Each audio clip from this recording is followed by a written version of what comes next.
Maybe one day I'll be a pilot, she said, curled up in bed, blanket tucked up to her chin. I smiled at her in the dim glow of the nightlight, brushing a strand of hair off her forehead.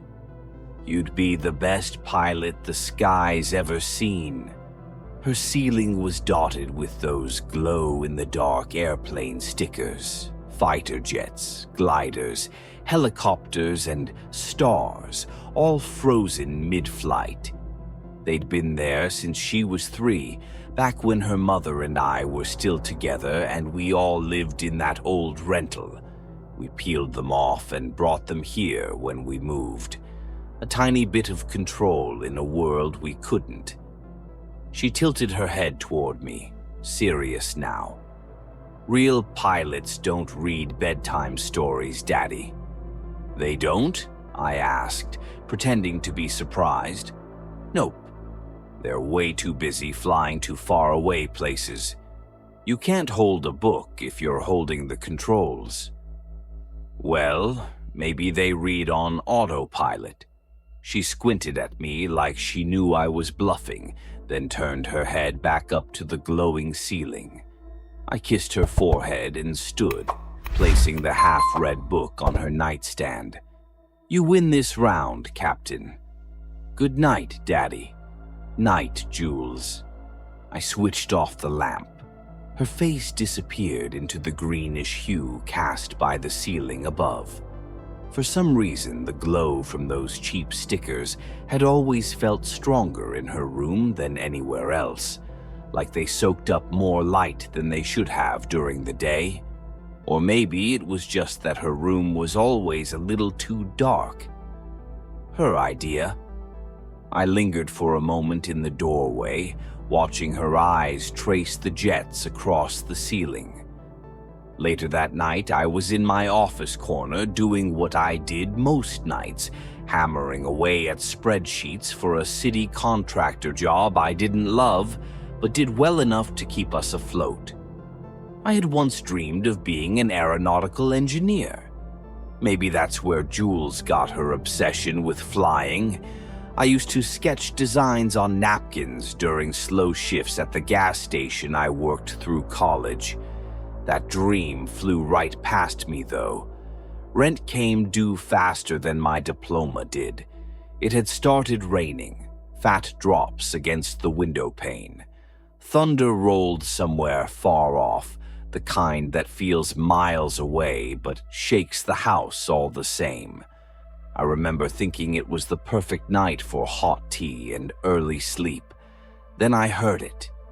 "Daddy," Jules's voice, sharp and urgent, echoed down the hallway. "What is it, sweetheart?" "A plane flew over." I stifled a laugh. "Sweetie, that's thunder. Planes don't fly in storms." "No, it flew across my ceiling. I saw it." I sighed, tired but amused. Jules had called plane before, her version of trying to extend bedtime, but something in her tone made me close the laptop. I stepped into her room, expecting to scold her gently and maybe convince her to let me finish my work. "All right, Captain.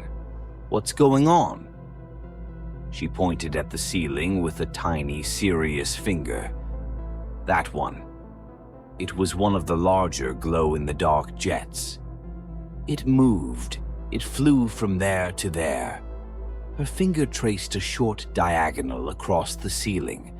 I stared at the sticker, still stuck in place, casting the same ghostly green glow as the others. "Maybe your eyes played a trick on you?" She frowned and shook her head. "It flew." I sighed again and moved to sit on the floor near her bed, half out of habit, half out of curiosity.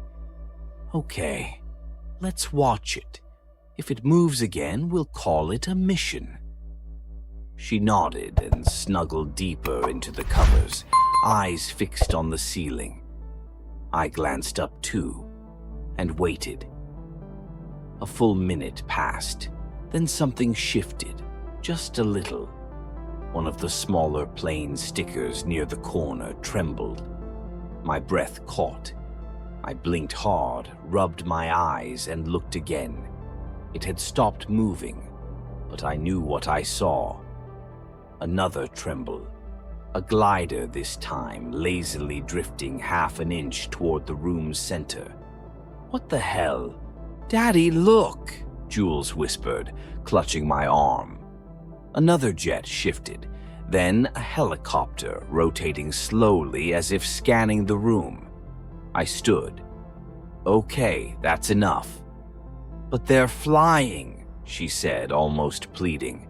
"No, honey, something's wrong." She sat up straight in bed as I grabbed her hand.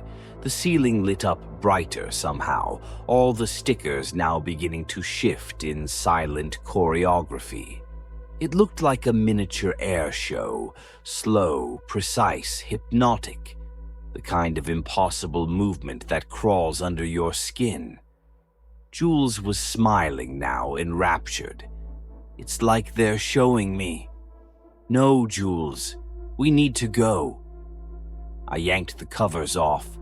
She looked at me, confused, just as I bumped into something invisible at the side of her bed. My stomach dropped. It was like walking into glass, solid, cold, unmoving. A second later, something shimmered into view. A figure, tall, bent at the joints in wrong directions, translucent, like heat rising off pavement, except it had form. No eyes, no face, just the vague silhouette of a thing that shouldn't be there. Its surface pulsed with light, white then green, like the ceiling glow had bled into its body. It loomed over her bed, arms folded low as if watching, studying. Then it turned. It looked at me without eyes. I grabbed Jules and pulled. The creature let out a high-frequency shriek, not loud, just sharp. It vanished. So did the wall of force I'd hit. I didn't wait. Scooped her up, sprinted down the hallway, skidding into the coat closet where I kept my old baseball bat. She was shaking now, still hadn't said a word, eyes wide, lips trembling. "Stay behind me," I whispered. But before I could reach the door again, something moved. A blur. It rushed past, faster than anything I'd ever seen. The air bent. Jules was yanked from behind me in an instant, lifted high and dragged away by nothing I could see. "No!" I chased after her. Ran into something again. Crack. My shoulder took the hit this time. I spun, swinging wildly with the bat, striking nothing. And then they showed themselves. 3 of them now. All slightly different, but cut from the same wrong fabric. Fluid outlines, ghost white bodies etched with constellations that looked like living maps. Not stickers, not imagination, not a game. They didn't make sound when they moved. The house did. The walls creaked. The air shifted. My ears rang. One reached for me again. I brought the bat up. Didn't matter. It moved through me like fog. The room spun. I hit the ground. By the time I got up, Jules was gone. That was 4 years ago. 4 years of interviews, polygraphs, accusations, theories. People thought I killed her, hid the body, lost my mind. I almost wish one of those things were true. I moved. I work nights now, I don't sleep much, but I still keep a bedroom in the house I rent just for her. Her old ceiling stickers are up again, transferred carefully one by one. Her name is still painted on the door. Every night I sit in that room and stare at the ceiling, and I wait. I've seen the stickers move again, once, twice. Slow, subtle. I don't make a sound. I don't breathe hard, I just watch. And once, only once, I heard a whisper. It wasn't her voice.